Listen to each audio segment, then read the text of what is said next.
And we're going to talk some soccer, Colorado Rapids, and this Rapids report is sponsored by the Celtic Tavern. This is Daniel Boniface. He writes about the Rapids for the Denver Post. Welcome back. He just didn't get the memo. It's Paisley Day. But that's pretty. I didn't get it either. In the realm, don't you feel were bad. thinking, yeah. Next time I'll wear Paisley if that's what it is. You are looking very summery, though. We're going to do Paisley Friday here every week. So great. You'll be here on Fridays occasionally. Thrilled about that. All right, sounds good.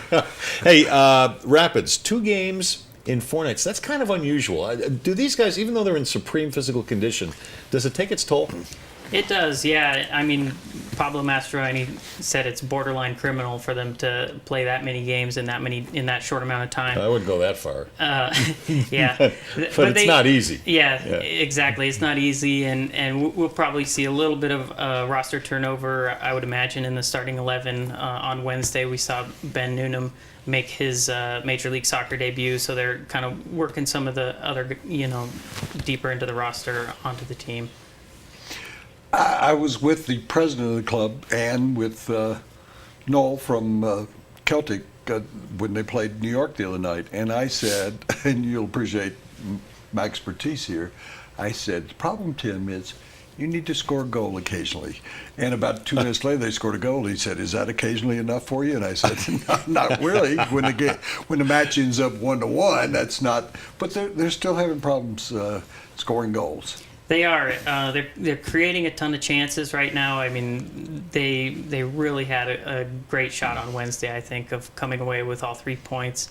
Dominique Badji had 2 or 3 chances one-on-one with the goalie where he gets it past them and they get the win. But I really think that Rapids fans need to be encouraged by that performance overall. I mean, they're creating chances. They pretty much shut down New York Red Bulls, the only unbeaten team in the league now, and came away with a point on the road, and the Rapids are still unbeaten on the road. So nobody's complaining about them defensively this year, right? Exactly. But they're complaining now about some injuries. They've been hit hard, haven't they? They have been, yeah. Marcelo Sarvis, his knee injury ended up being a little bit more serious than we thought here. He's been dealing with sort of a bulky knee since the first game of the season against Philadelphia. On Monday, it was announced that he had arthroscopic knee surgery. He's going to miss 4 to 6 weeks. And then on Wednesday, Drew Moore, the captain, who you guys had on the show a couple weeks back, he was just returning from an ACL injury, had been back maybe 3 games, I believe. And he ended up having to, he was a late scratch. He was in the original starting lineup, had a little bit of knee inflammation. They decided to play it safe, pulled him, and Bobby Burling came in. The one good thing for the Rapids with these injuries, though, is it's in a position where they have considerable depth. They're really deep at center back, really deep at defensive midfield. So they'll have, Sam Cronin came back into the lineup as a substitute in the last game. He's just returning from a concussion. And so they have him, and they have Lucas Pittinari, who's played every minute in defensive midfield. So they are looking, fairly deep in that spot. When I was talking to the Rapids executives earlier this week, I asked them a question I asked you. And Tim was telling me about the analytics of their demographics in terms of people who react to them in social media, and that they're really strong. He thinks that finally we are seeing that those who played soccer growing up are staying with it as fans. And I brought up, and I bring it up with you, I don't think we're doing a good job in this country. I'm not involved in it, but that those who are in power in the world of soccer of making people aware of the good young players in this country. Is that a fair assessment, and is that a fair question to ask why that we are soccer is mushrooming on the high school level and in juniors and stuff like that, but nobody knows who's coming up? I mean, there was one guy in the last 10 years that people were aware of. Freddy Adu? Yeah, really. Tell me another guy. Even I know that one. Yeah, that's what I'm saying. But why aren't soccer folks creating a joy or feeling about the Freddy Adus of the world. Maybe there is not one out there, and he didn't become what maybe people hoped he'd be, but nobody knows anybody growing up. I think part of it is, just the news cycle and what gets reported here. I think, people who are really tuned into soccer are aware of the young talents that are out there. Look at Gideon Zelalem. He's on the verge of getting into the first team with Arsenal right now, and he's an American trying to get his citizenship.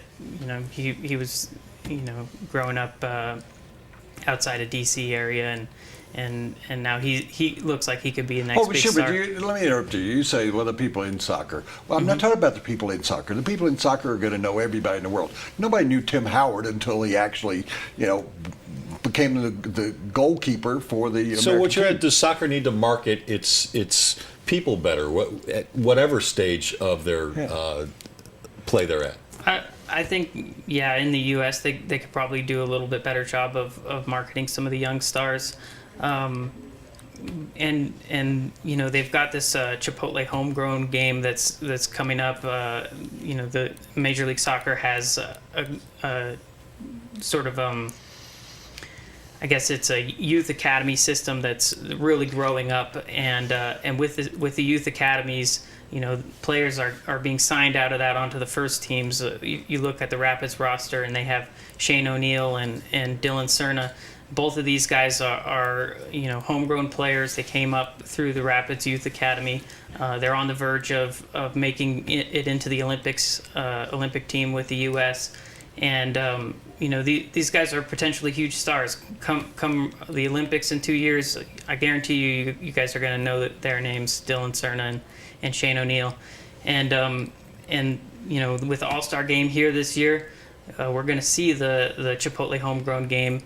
And all these young stars from around the league are going to be on display out at Dick's Sporting Goods Park, and be a great chance for people to learn some of these young players. Oh, good. That'll be a lot of fun. Woody and I will be there. All right. I promise you.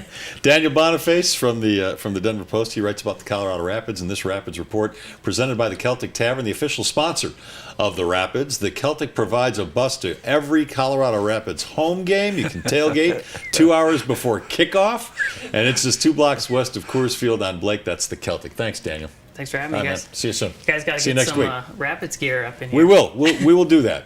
They brought us a bunch of Rapids gear, and we gave it to a lot of the folks behind the scenes here. So give us back that stuff, and we'll put it up behind us. Thanks, man.